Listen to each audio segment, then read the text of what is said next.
Day 2ಗೆ ಎಲ್ರಿಗೂ ಸ್ವಾಗತ. ನನ್ನ ಪಾಡಿಗೆ ನಾನು ಆರಾಮಾಗಿ ಬ್ರೇಕ್ಫಾಸ್ಟ್ ಮಾಡ್ಕೊಂಡು ವ್ಯೂನ ಎಂಜಾಯ್ ಮಾಡ್ತಾ ಇದ್ದೆ. ಅಷ್ಟರಲ್ಲಿ ದಿಮಾಗ್ ಡೋರ್ಸ್ ಅವರು have you ever seen kitchen that grows in forest ಅಂತ ಕೇಳಿದ್ರು. ಐ ವಾಸ್ ಲೈಕ್, ಫಾರೆಸ್ಟ್ ಅಲ್ಲಿ ಕಿಚನ್? ಅಯ್ಯೋ, 5 ನಿಮಿಷದಲ್ಲಿ ನಾವು ಹುಡುಗಿ ರೆಡಿ ಆಗದ. ಬೇಗ ಬೇಗ ರೆಡಿಯಾಗಿ ಆಚೆ ಹೋಗಿ ನೋಡಿದ್ರೆ ನಮ್ಮ ಗೈಡ್ ಆಲ್ರೆಡಿ ಅಲ್ಲಿದ್ರು. ಇವತ್ ನಾವು ಹೋಗ್ತಿರೋ ಮೊದಲನೇ ಜಾಗ ಟ್ರಾಪಿಕಲ್ ಸ್ಪೈಸ್ ಗಾರ್ಡ್. ಫಾರೆಸ್ಟ್ ಅಲ್ಲಿ ಕಿಚನ್ ಇದೆ ಅಂದಾಗ ನಂಗೆ ನಂಬಕ್ ಆಗ್ತಿರ್ಲಿಲ್ಲ. ಆದ್ರೆ ಅಲ್ಲಿ ಶುಗರ್ ಫ್ರೀ ಪ್ಲಾಂಟ್ ನೋಡಿದ್ವಿ. ಹಾಗೆ ಒಂದೇ ಎಲೆಯಲ್ಲಿ ಸಿನ್ನಮನ್, ಕ್ಲೋ ಹಾಗೂ ನಟ್ಮೇಗ್ ಎಲ್ಲಾನು ಇದೆ. ಈ ತರದ ಒಂದ್ ಮರ ಇದೆ ಅಂತ ನನ್ಗೆ ಇವಾಗ್ಲೇ ಗೊತ್ತಾಗಿದ್ದು. ಹಾಗೆ ನೇಚರ್ ನನ್ನ ನೋಡ್ಕೊಂಡು ನಾವ್ ಹೋಗಿದ್ದು ಎಂತೋಪಿಯಾ ಬಟರ್ಫ್ಲೈ ಪಾರ್ಕ್. ನಾನು ಇಲ್ಲಿವರೆಗೂ ನೋಡದೇ ಇರೋ ಬಟರ್ಫ್ಲೈಸ್ ನೆಲ್ಲ ನಾನು ಇಲ್ಲಿ ನೋಡಿದೆ. ತುಂಬಾನೇ ರೇರ್ ಆಗಿರೋ ಬಟರ್ಫ್ಲೈಸ್ ನೆಲ್ಲ ಇವ್ರಲ್ಲಿ ಪ್ರಿಸರ್ವ್ ಮಾಡಿದ್ರು.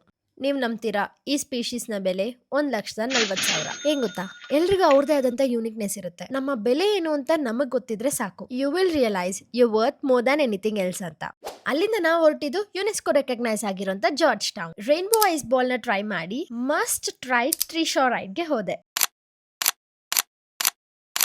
ಡಿನ್ನರ್ಗೆ ಹಾಟ್ ಪಾಟ್ ಟ್ರೈ ಮಾಡ್ಬೇಕು ಅಂತ ಹೋದೆ. ಜಸ್ಟ್ ಮಿನಿಟ್ ಅಲ್ಲಿ ಫಿಶ್ ಸ್ಲೈಸ್ ಬೆಂದಿತ್ತು. ಅಮೇಸಿಂಗ್ ಅಲ್ವಾ? ನಂಗೆ ತುಂಬಾನೇ ಇಷ್ಟ ಆಯ್ತು. ಇದನ್ನ ನೀವು ಟ್ರೈ ಮಾಡ್ಲೇಬೇಕು. ಈ ವಿಡಿಯೋನ ಇಲ್ಲಿಗೆ ಎಂಡ್ ಮಾಡ್ತಾ ಇದೀನಿ. ನಾನು ನಿಮ್ಗೆ ನಾಳೆ ಸಿಗ್ತೀನಿ ಇನ್ನಷ್ಟು ಅಡ್ವೆಂಚರ್ ಜೊತೆ.